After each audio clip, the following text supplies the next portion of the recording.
Hello students, कैसे हैं आप। आज हम सीखने वाले हैं प्रश्नावली 1.1 के क्वेश्चंस का सलूशन। तो प्रश्नावली 1.1 में जो भी क्वेश्चन है वे सब उसके पहले वाली प्रश्नावली मतलब जो प्रमेयिका है, यूक्लिड विभाजन प्रमेयिका, उस पर आधारित है। यूक्लिड विभाजन प्रमेयिका में आपको बताया गया था कुल मिलाकर केवल 4 लोग हैं। कौन? भाज्य, जिसमें भाग दिया जाता है, भाजक जिससे भाग दिया जाता है, और भागफल जो आंसर आता है, और फिर बाद में शेषफल, है ना। तो भाजक, भाज्य, भागफल और शेषफल पर आधारित है हमारी यूक्लिड विभाजन प्रमेयिका। और एक बार हम उसको रिपीट कर लेते हैं। तो यूक्लिड विभाजन प्रमेयिका जो है हमारी, जो यूक्लिड विभाजन प्रमेयिका है वह क्या है? वह है भाज्य बराबर भाजक गुणे भागफल और प्लस शेषफल, है ना। यही जो है जब बैलेंस कर देता है कि भाज्य बराबर क्या आ जाए, भाजक में भागफल का गुणा करें और फिर शेषफल को जोड़ दें। यदि भाज्य आ जाता है तब हम कहते हैं कि यूक्लिड विभाजन प्रमेयिका हमारी प्रूफ हो रही है। तो उसी पर आधारित है हमारी प्रश्नावली 1.1। चलिए हम शुरू करते हैं प्रश्नावली 1.1 और देखते हैं क्वेश्चन नंबर 1 का सलूशन। क्वेश्चन नंबर 1 में लिखा है कि निम्नलिखित संख्याओं का HCF ज्ञात करने के लिए यूक्लिड विभाजन एल्गोरिथ्म का प्रयोग कीजिए, है ना। तो यहाँ पर 3 क्वेश्चन दिए गए हैं। फर्स्ट पार्ट में 135 और 225 कह रहे हैं। 135 और 225 का आप क्या करिए, HCF ज्ञात कीजिए। वो भी कैसे HCF ज्ञात करना है? हमको HCF मतलब मासा ज्ञात करना है, वो भी यूक्लिड विभाजन एल्गोरिथ्म का प्रयोग करते हुए, है ना। तो नॉर्मली देखिए, यूक्लिड विभाजन एल्गोरिथ्म के सहायता से जब हम HCF ज्ञात करते हैं तो हमको उसके स्टेप को लिखना बहुत ही महत्वपूर्ण माना जाता है। तो उसके लिए सबसे पहले आप क्या करिए, भाग विषय मासा ज्ञात करके कहीं रख लीजिए अलग से। तो हमको जो है सॉल्यूशन में जो स्टेप है, चरण है, वो चरण लिखना काफ़ी आसान हो जाता है। अभी देखिए हम कैसे बहुत ही आसानी से उसके चरणों को लिख देते हैं। हमारे लिए उन्हीं चरणों को क्रमबद्ध करके लिखना ही काफ़ी टफ माना जाता है। तो इसलिए हम यहाँ पर देखेंगे। तो यहाँ पर लिखा 135 और 225। तो 135 और 225 है। तो देखिए जो छोटा होता है, जो छोटा है, छोटा कौन है? 135 है, और बड़ा कौन है? 225 है। तो हमें 135 से 225 में भाग देना चाहिए। तो हम ऐसे भाग करेंगे, भाग विषय मासा तो ऐसे ही ज्ञात करते हैं। अभी हम एक्सरसाइज पर नहीं चल रहे हैं, इसको नोट ना करते चलिएगा। अभी हम बता रहे हैं कैसे हम इसके चरणों को लिखेंगे, है ना। तो फिर 135 से आप भाग करेंगे इसमें, तो एक बार जाएगा, और एक बार जब जाएगा 135 घटा लेंगे तो ये हो जाएगा 5 में से 5 गया 0, 12 में से 3 गया 9। फिर जो बचेगा रिमाइंडर, उस रिमाइंडर से इसके वाले भाजक में भाग करेंगे हम, तो आएगा 135। फिर ले जाएंगे 2 बार, 2 बार नहीं जाएगा, एक ही बार जाएगा, और आ गया 90। तो घटाएंगे, यहाँ पर आ गया 45। अब उसके बाद फिर यहाँ पर हम जाएंगे, 2 बार ले जाएंगे, और ये हो गया 90, ये हो गया यहाँ पर 0। देखो हम तब तक भाग करते रहेंगे, छोटे वाले से बड़े वाले में हम तब तक भाग करते रहेंगे जब तक कि उसका रिमाइंडर 0 ना हो जाए, है ना। जब रिमाइंडर 0 हो जाएगा तो जो यही भाजक बचा रहेगा वही भाजक क्या कहलाएगा? इन दोनों का HCF कहलाएगा। बस यही क्या है? यूक्लिड विभाजन एल्गोरिथ्म है ना। ये तो समझ में आ गया होगा आपके। तो चलिए इसको वहीं रखे रहिए, रफ में हम ऐसे करके नोट किए रहेंगे और हम यहाँ पर सॉल्यूशन देंगे। तो क्वेश्चन नंबर 1 का जो फर्स्ट पार्ट है वो है 135 और 225। इसका क्या करना है? इसका हमें HCF ज्ञात करना है। तो यहाँ चाहे तो आप हेडिंग करके नीचे लिख भी सकते हैं। क्या लिख सकते हैं? यूक्लिड विभाजन एल्गोरिथ्म, एल्गोरिथ्म, है ना। ऐसे आप करके इसको लिख भी सकते हो, यूक्लिड विभाजन एल्गोरिथ्म। अब हम लिखेंगे चरण 1। क्या कहेंगे? चरण 1। अब चरण 1 में क्या है? हम कहेंगे चूंकि 225 बड़ा है 135 से, इसलिए यूक्लिड विभाजन एल्गोरिथ्म से, है ना, यूक्लिड विभाजन एल्गोरिदम से। बस इतना ही करना है कि क्या है, ये जो 225 है वो 135 से बड़ा है, इसलिए यूक्लिड विभाजन एल्गोरिदम से अब हमने क्या किया, यहाँ पर हम लिखेंगे कि 225 बराबर, एल्गोरिदम का मतलब कुल मिलाकर यही जो प्रक्रिया जो हम भाग दे रहे हैं, 225 बराबर 135, वही भाज्य बराबर भाजक गुणे भागफल और प्लस आया है शेषफल। ये पहला चरण हो गया। बस इतना ही हमको लिखना है। एग्जामिनर इतना है कि वो समझ रहा है कि हाँ बच्चे ने किया क्या है, तो इससे ज़्यादा आपको बहुत ज़्यादा उल्टा पुल्टा इसमें घास फूस लगाने की ज़रूरत नहीं है। अब दूसरा स्टेप हम ले जाएंगे चरण 2, है ना, चरण 2। अब चरण 2 में क्या है, अब यहाँ फिर हम क्या करेंगे, चरण 2 में हमने 90 से भाग किया है 135 में, हम कहेंगे चूंकि रिमाइंडर शेषफल, अभी जो इसका शेषफल है, शेषफल कितना आया 90 इज नॉट इक्वल टू 0, शेषफल 0 नहीं आया है, तो शेषफल 0 नहीं आया है, इसलिए यूक्लिड विभाजन एल्गोरिदम से, है ना, यूक्लिड विभाजन एल्गोरिदम से क्या करेंगे, वही फिर क्या, भाज्य बराबर भाजक गुणे भागफल और प्लस शेषफल, है ना, इतना आ गया। अब ये क्या है, इस स्टेप पर हमको पहुंचा दिया है। अब हम लिखेंगे तीसरा चरण, चरण 3, है ना, चरण 3। तीसरे चरण पर जब हम पहुंचेंगे, चूंकि शेषफल अभी भी क्या है, तीसरे चरण में शेषफल जो इसका आया है 45 नॉट इक्वल टू 0 है, इसलिए यूक्लिड विभाजन एल्गोरिदम से, यूक्लिड विभाजन एल्गोरिदम से क्या करना है हमको, इस 45 से इस 90 में भाग करेंगे, 2 बार ले जाएंगे, तो हम कहेंगे 90 बराबर 45 गुणे 2 और प्लस 0, है ना। अब क्या है, शेषफल 0 आ चुका है, हम यहाँ कहेंगे चूंकि अब शेषफल बराबर 0, इसलिए अंतिम भाजक कौन है, 45, अंतिम भाजक 45 ही 135 व 225 का HCF है ना। आसान था कि नहीं, बहुत ज़्यादा इसमें पवारा लिखने की ज़रूरत नहीं है, बहुत कुछ नहीं लिखेंगे, क्या कहेंगे, यही जो हमारा 135 और 225 है, पहले देखेंगे बड़ा कौन है, बड़ा हमारा 225 है, 225 में 135 का भाग करेंगे, फिर हम एल्गोरिदम लगाएंगे। देखो स्टेप लिखना कितना आसान हो गया, जब हमने एक बार भाग विषय मासा ज्ञात करके यहाँ रख लिया था, तो हम स्टेप को बहुत ही आसानी से ऐसे लिख लिए हैं, है कि नहीं। तो यह आपको समझ में आया होगा। अब हम इसके बाद सेकेंड वाले पार्ट पर चलते हैं, उसको देखते हैं। तो इसका जो दूसरा भाग है, दूसरे में लिखा है 196 और 38,220, 196 और 38,220। अब चलो तो इसको नोट कर लीजिएगा, हम आगे बढ़ जा रहे हैं।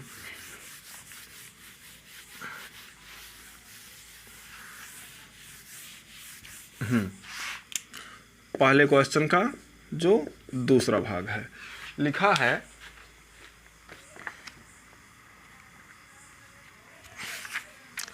196 38,220, 196 और 38,220।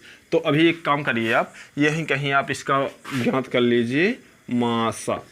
अब 38,220, देखिए हम तो कंपटीशन के वनडे एग्ज़ाम में तो नहीं जा रहे हैं, नहीं तो हम नॉर्मली ऐसे ही करके जो भी SCF आता उसका लिखकर हम टिक का मार देते, लेकिन यह टिक मारना नहीं है आपको, यहाँ करना क्या है, आपको कंप्लीट पूरा प्रोसेस दिखाना, पूरा एल्गोरिथम दिखाना है कि किस प्रकार से हम इसका यूज करके ऐसे सोल्यूशन लाए हुए हैं।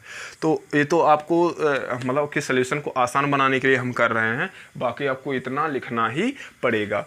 तो हम यहाँ पर देख रहे हैं कि 196 है, तो आप एक बार ले जाएंगे, 2 बार ले जाएंगे, 2 8 16 38, ज़्यादा हो जाएगा, तो हम एक ही बार ले जाएंगे 196। अब आप घटा लेंगे, जब आप यहाँ पर घटा लेंगे तो घटाने के बाद एक हो गया 12, 12 में से 6 गया 6, और यहाँ बचा 7, एक गया 17, 17 में से 9 गया 8, और यहाँ पर 2 में से 1 गया 1, आगे उतारेंगे 2, जब 2 उतारेंगे तो अब की बार यहाँ पर 19 दूना 38, चलो 4 बार ले जाते हैं, तो 4 छक 24 के 4, 4 9 36 और 2 38, 4 1 के 4 3 7।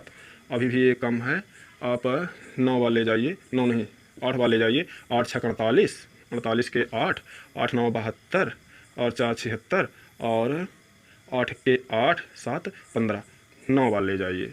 कुल मिलाकर 9 बार ले जाएंगे तो हो जाएगा 9 छक 54, 9 9 81 और 5, 9 9 81 और 5 86 और 9 1 के 9 और 8 17। एक बार और क्या कर रहे हैं, 9 छक 54 के 4, 9 9 81, 81 या 5 86, 86 9 1 के 9 और 8 17। घटा लेंगे तो 12 में से 4 गया 8, और यहाँ पर बचा हुआ है हमारा 15, 15 में से 6 गया 9।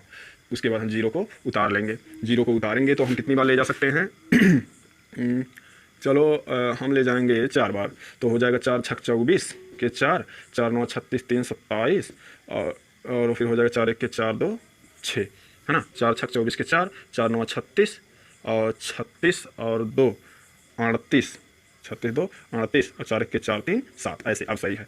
घटाएंगे तो ये हो गया 10, 10 में से 4 गया 6, 17, 17 में से 8 गया 9, और फिर उसके बाद यहाँ पर आ गया 1, ये तो पूरा पूरा कैंसिल हो जा रहा है, तो हम क्यों ना यहाँ पर 5 बार ले जाएं। 5 बार जब ले जाएंगे तो ये आ जाएगा 5 छक 30 और 5 9 45 और 3 48 और 5 1 के 5 4 9। देखिए पूरा का पूरा कट गया है और रिमाइंडर कितना आ गया है, 0 आ गया है। रिमाइंडर कितना आ गया है, 0 आ गया है। तो हम यहाँ कहेंगे अब एक ही चरण में ये तो सब हो जा रहा है, तो हमको बहुत ज़्यादा कुछ करने की ज़रूरत नहीं है। ऐसा हम तब करते हैं जब यहाँ पर ये बचता नहीं, यहाँ पर पहले हम पूरे में भाग करेंगे।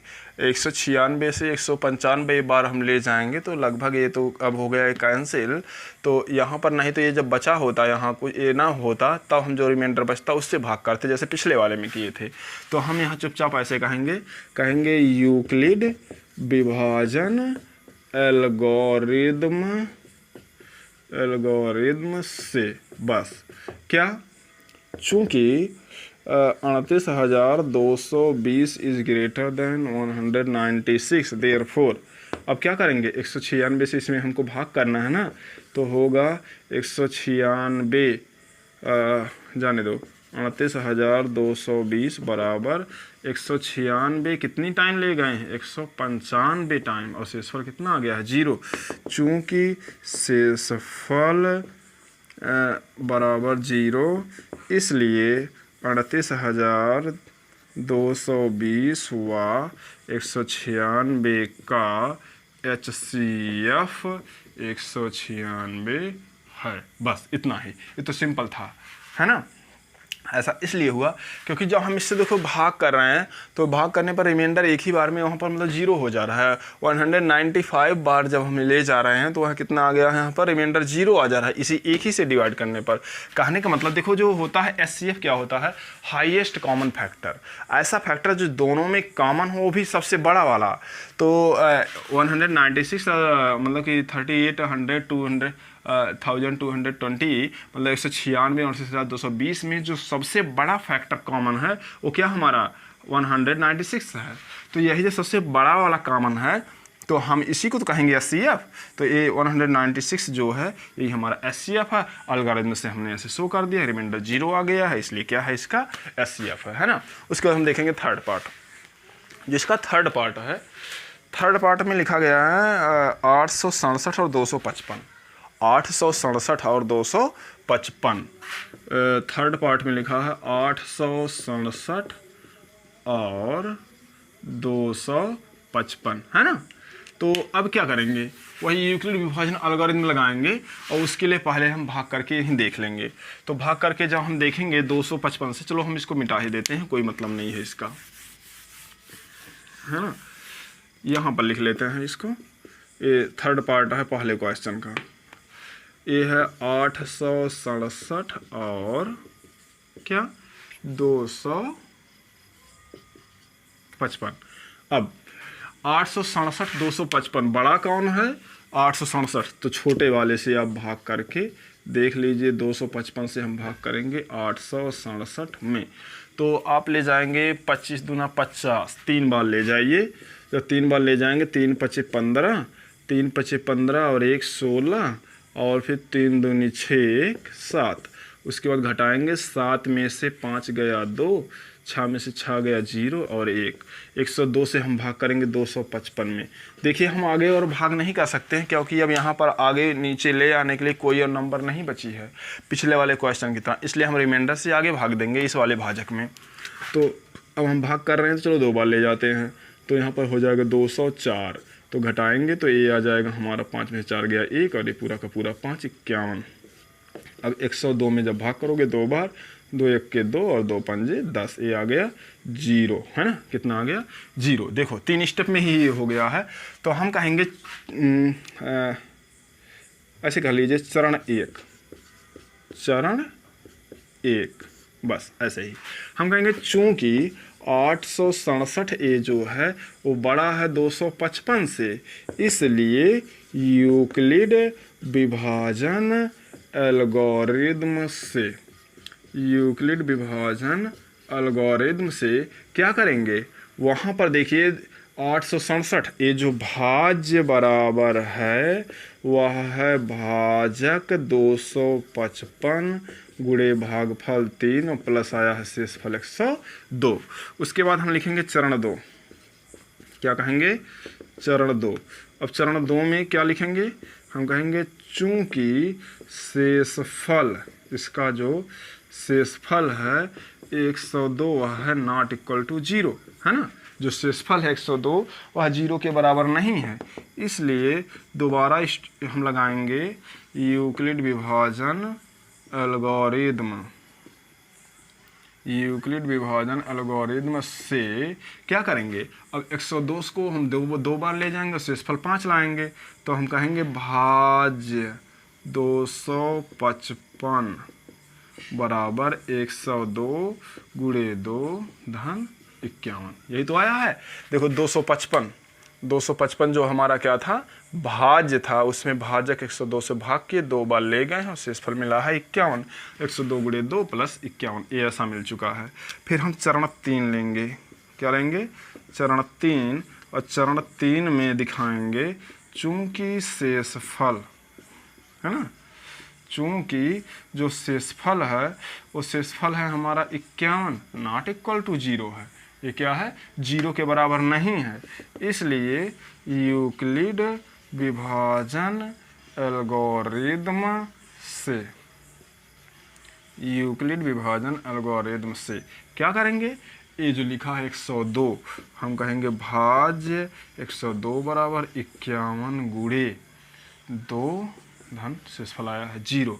अब यहीं लिख देना है चूंकि शेषफल बराबर 0, इसलिए भाजक, या यूं कहें कि अंतिम भाजक कौन 51, भाजक 51 ही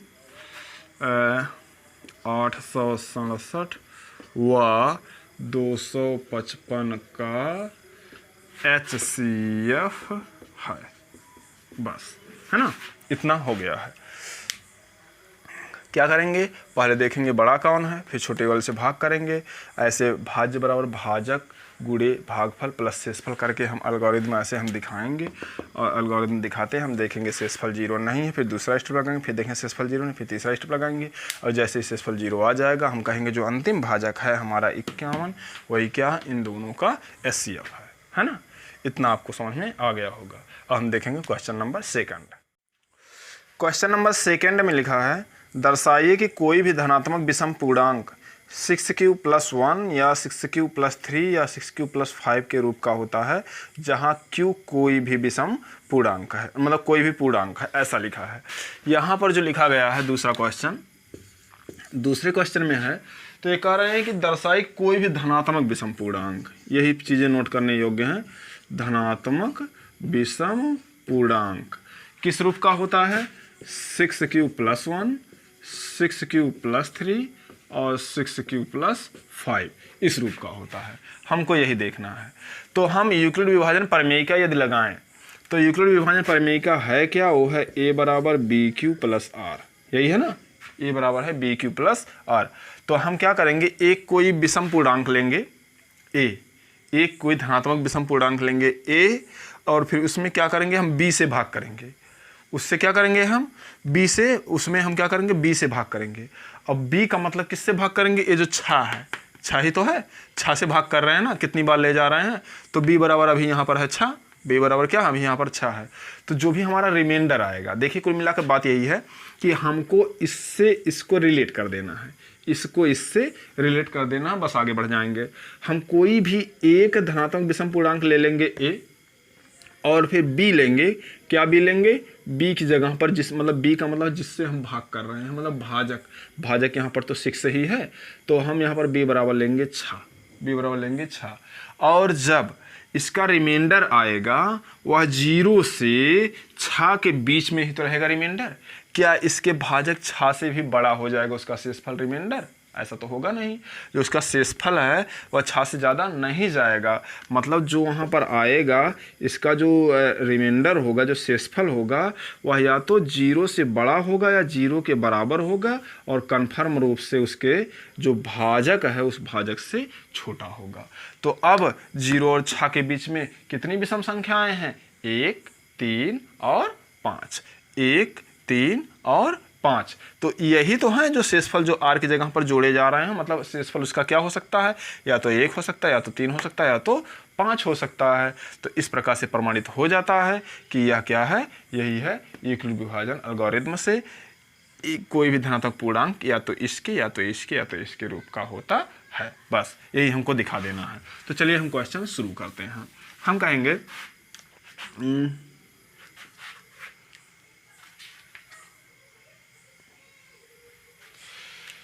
माना एक धनात्मक विषम पूर्णांक, इसको मिटा देते हैं, एक धनात्मक विषम पूर्णांक a तथा b बराबर 6 है। हमने क्या मान लिया, माना एक धनात्मक विषम पूर्णांक a है तथा यहाँ पर b बराबर 6 तो पहले से दिया गया, क्योंकि 6q + 1, 6q + 3, 6q + 5 ऐसा दिया गया। जो भाजक है उसका वो b ही तो है, वही क्या है हमारा 6 है। जब हम a व b के बीच यूक्लिड विभाजन एल्गोरिदम लगाते हैं,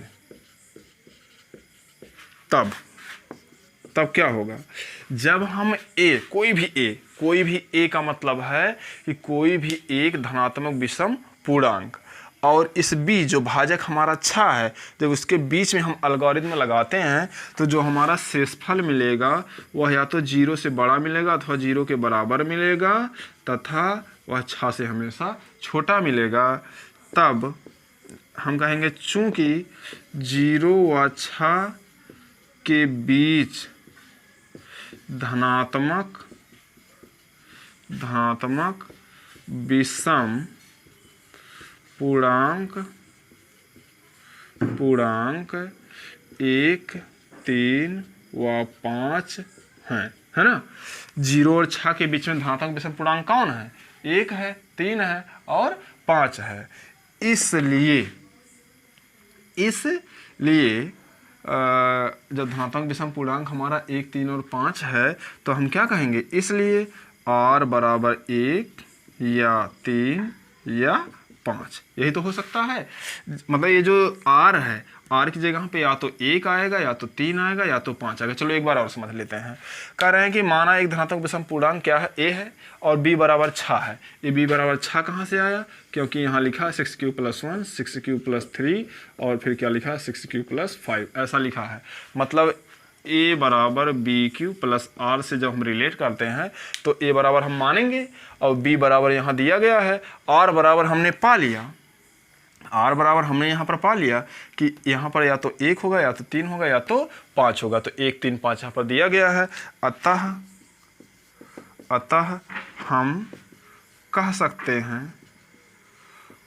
सकते हैं कि कोई भी धनात्मक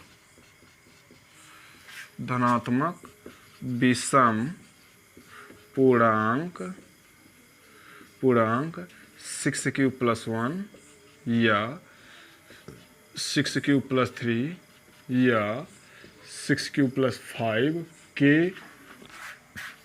रूप का होता है ना। उम्मीद है आपको बहुत अच्छे तरीके से समझ में आ गया होगा। क्या करना, ऐसा जब भी दिया जाए, कभी भी दिया जाए, इस तरह का जो भी क्वेश्चन हो, तो आप ए को स्वेच्छा से मानेंगे, चाहे सम हो चाहे विषम हो, और ये जो बी है इसी से आप रिलेट करिए। ये जो बी आया है यहीं से आया है, और इस रिमाइंडर को आप सेट कर दीजिए। देखिए रिमाइंडर जो भी आएगा या तो 0 आएगा या तो 0 के बड़ा आएगा, यही तो होता है हमेशा। और ये क्या होगा, भाजक से बड़ा तो हो नहीं सकता, भाजक के बीच में ही होगा। और देखो 0 और 6 के बीच में कितनी विषम पूर्णांक आएंगी, 1, 3 और 5। ऐसे लिखो 0, 1, 2, 3, 4, 5, 6। अब 0 हट गया और 6 हट गया, 1 विषम, 2 विषम, 3 विषम, तो 3, 1 और 5 यही तो विषम पूर्णांक आए हैं। तो वही क्या है, हमारा शेषफल है। तो r बराबर या तो 1 होगा या तो 3 होगा या तो 5 होगा। अतः हम कह सकते हैं कोई भी धनात्मक विषम पूर्णांक 6q+1 या 6q+3 या 6q+5 के रूप का होता है। अच्छा, आपको प्रूफ तो हम दिखा सकते हैं, कैसे आप किसी नंबर पर फॉलो करके कर सकते हैं। जैसे एक धनात्मक विषम पूर्णांक ले लीजिए, चलो हम 13 ले लेते हैं। जब आप यहाँ पर 13 ले लोगे, 6 से भाग करो, 6 दूनी 12, आगे शेषफल 1, तो 6 × 2 धन 1, इस रूप का आया कि नहीं। अगला चलो 15 ले लो, आप 15 ले लो, 6 से भाग करो, 6 दूनी 12 और आ गया यहाँ पर 3, 6 × 2 धन 3, है ना। फिर उसके बाद 19 ले लो, 17 ले लो, तो 17 से जब आप भाग करोगे तो आएगा 6 दूनी 12 और घटा लोगे तो यहाँ पर आएगा 5, 6 × 2 धन 5। देखो 6q+1, 6q+3, 6q+5 इस रूप का आया कि नहीं। 3 क्रमागत हैं, 13, 15, 17, है ना। तो कोई भी 3 क्रमागत धनात्मक पूर्णांक आप ले लोगे तो हमेशा 6q+1, 6q+3, 6q+5 के रूप का ही होगा। ये कन्फर्म है। कैसे होता है हमने प्रूफ में दिखा दिया, है ना। आपको समझ में आ गया होगा। इसके बाद हम देखेंगे क्वेश्चन नंबर 3।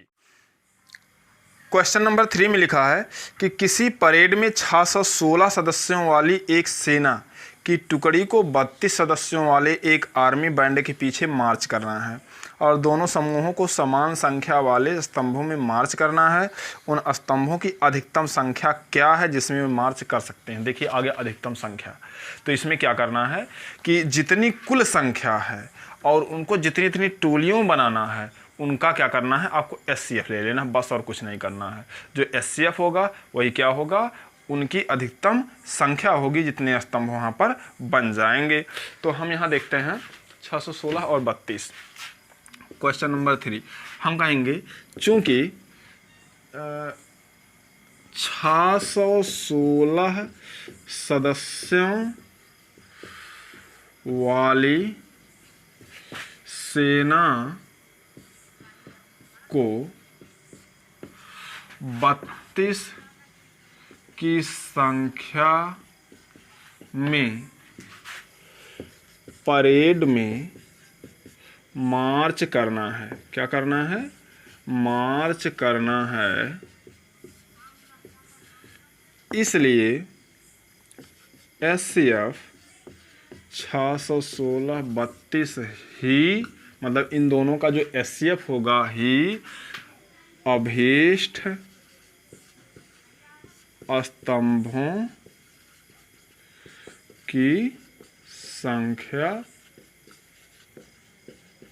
होगी, है ना। इसकी जांच हम मूल विधि से भी कर सकते हैं। तो ये क्या है, कह रहे हैं 616 सदस्यों वाली सेना को 32 की संख्या में परेड में मार्च करना है, तो SCF ही क्या होगा, अभीष्ट स्तंभों की संख्या होगी। इसलिए यूक्लिड विभाजन एल्गोरिदम से HCF से, जाने दो SCF क्या, SCF आप अलग कहीं कर लो ताकि जो है एल्गोरिदम लिखना आसान रहे। अब 616 है, अब 32 दूना 64, एक बार ले जाओ तो 32 के 32 आ जाएगा, घटाओगे तो होगा 9, यहाँ पर आएगा 2। उसके बाद फिर कितने में भाग करोगे, ओ सॉरी, यहाँ पर आ गया, देखो एक बार आओ, यहाँ पर ये जो है 9 में से 2 गया, ओ 11 में से 2 गया 9, यहाँ पर बचा 5 में से 3 गया 2, उसके बाद उतार लेंगे 6। अब फिर कितनी बार ले जा सकते हैं हम अभी, तो हम ले जाएंगे यहाँ 8 त्रिक 24, 9 त्रिक 27, 9 दूनी 18 के 8, 9 त्रिक 27, 9 बार ले जाओ तो आएगा 9 दूनी 18 और 9 त्रिक 27 और उसके बाद 1 28, तो ये हो गया कुल मिलाकर 16 में से 8 गया 8। उसके बाद 32 में आप भाग करो, जाएगा 4 बार, आ जाएगा शेषफल 0, है ना। तो पहला स्टेप क्या है हमारा, अलगोरिथम से हम यहाँ पर लिखेंगे 616 बराबर 32 गुणे 19 और शेषफल कितना आया है 8। फिर दूसरी बार क्या करेंगे हम, 8 से मतलब 32 बराबर आएगा 8 गुणे 4 और धन मिल जाएगा 0, चूँकि शेषफल 0 है इसलिए अंतिम भाजक, या यूँ कहो भाजक 8 ही HCF 616 32 है, जो कि स्तंभों की वास्तविक संख्या है, वास्तविक संख्या है ना। एक बार आप 616 सदस्यों वाली सेना को 32 की संख्या में परेड में मार्च करना है, 32 की टोली बनाना है। तो कहें बताइए कितने स्तंभ बनेंगे, तो हम स्तंभ इस कॉलम जो बनती है इधर से सीधे जाएंगे तो रो, इधर से जाएंगे कॉलम, तो कह रहे हैं कि HCF इतना ही अभी स्तंभों की संख्या होगी। तो अलगोरिथम हमने लगाया, यहाँ से हमने भाग करके HCF निकाला, तो उसके बाद हम अलगोरिथम लगा दिए, तो आ गया कितना, ये आ गया 8, शेषफल 0 आ गया। तो भाजक जो 8 है वही क्या होगा, शेषफल होगा, ओ कह रहा हूँ HCF होगा, जो कि स्तंभों इतने की वास्तविक संख्या है। तो जब पूछा जाए कितने स्तंभों में मार्च करेंगे, तो कुल 8 स्तंभों में मार्च करेंगे, ठीक है ना। जैसे हमने क्वेश्चन नंबर 2 को सॉल्व किया था, उसी क्वेश्चन नंबर 2 की तरह ही क्वेश्चन नंबर 4 और 5 को आप सॉल्व कर लीजिएगा, है ना। इसको आप स्वयं क्वेश्चन नंबर 4 और क्वेश्चन नंबर 5 को आप स्वयं हल कर सकते हैं। कैसे, जैसे आप क्वेश्चन नंबर 2 को सॉल्व किए थे 2 की तरह, जैसे हम क्वेश्चन नंबर 2 को बताए थे, उसी प्रकार से आप 4 और 5 को सॉल्व कर लीजिएगा। उम्मीद है यह एक्सरसाइज बड़ी ही आसानी से आपके समझ में आ गया होगा, क्योंकि इस एक्सरसाइज में बहुत कुछ नहीं था, बस आपका दिमाग थोड़ा सा कंफ्यूज कर देता है एक्सरसाइज, इसलिए इतना समय लगा। और जो है आपको समझ में आ गया होगा बड़े ही अच्छे तरीके से। क्वेश्चन नंबर 2 की तरह से 4था और 5वां क्वेश्चन आप सॉल्व कर लीजिएगा।